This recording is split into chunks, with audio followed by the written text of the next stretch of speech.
it has given them that extra couple of weeks to get their ducks in order and to try out and see what option will they come up with.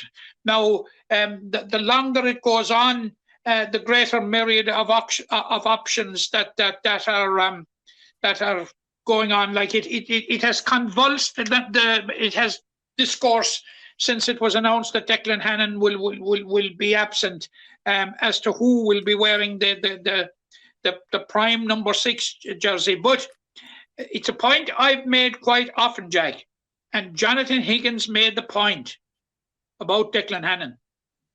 Like, Declan Hannon's hurling is only one thing. His leadership, Jack, is absolutely immense.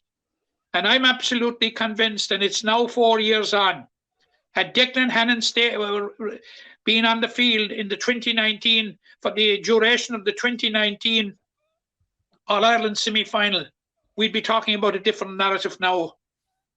Oh, 100%. He's been so important and he's been so available. I think when the lad said one day train, availability is the best ability someone can have. And Declan has only missed one game, I think, since he finished his leaving cert. So that'll tell you a lot. But we've spoke at depth. We've known 3 weeks now that Declan wasn't going to make it. We've all had our say. We're only 3 days out from the game now as you record on Wednesday, the 5th of July. Who do you think will be number 6? Oh, Jack, every day I've got up for the last week, I've come up with a different one. I find it, I think possibly Dan Morrissey, Mike Casey fullback, and Richie English coming in the corner. Yeah, because Jonathan did mention that league final against Kilkenny, and Declan didn't play, and Dan was number 6. But at the same time, Kyle didn't play the same day either. So, and Kyle did go to 6 at the end of the Munster final.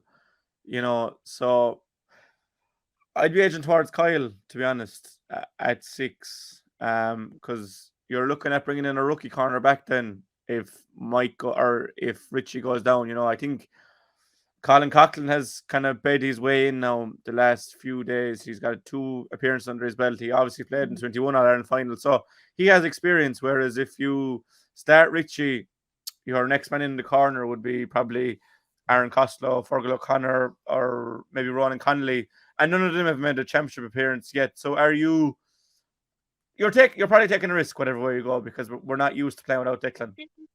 You are, but would you believe Nicky Quaid has been mentioned in dispatches? Like what I've been hearing going around the county has been, I've had Nicky Quaid, I've had Willem O'Donoghue, I've had Darragh O'Donovan, I've had David Reedy, I've had Cian Lynch. I'm waiting for somebody to tell me it'll be Aaron Gillane.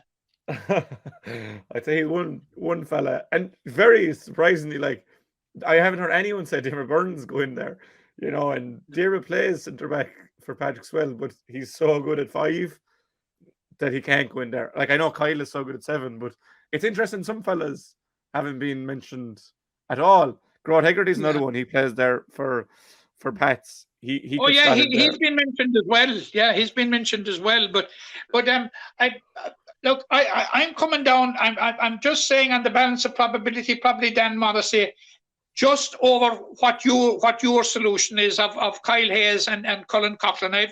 I've the utmost regard for Colin Coughlin as a player, and I think he's an excellent player, big strong man as well. Jack, it's probably in John Kiley's 7-year tenure at the top of Limerick hurling. It is probably his biggest call, and himself and Paul Kennard. But as I've said here at the moment, many times in the past, Jack, I trust him to come up with the right decision. Yeah, and I mean, who would have thought Barry Nash going into the corner would have turned out like it did? Moving Kyle back, moving Keane to 11, Dan fullback. There's been, even Aaron Gillane burst on the scene as a wing forward, and he has become the best inside man in the game. So yeah, we're trusting in the right fellas, I think, Matt.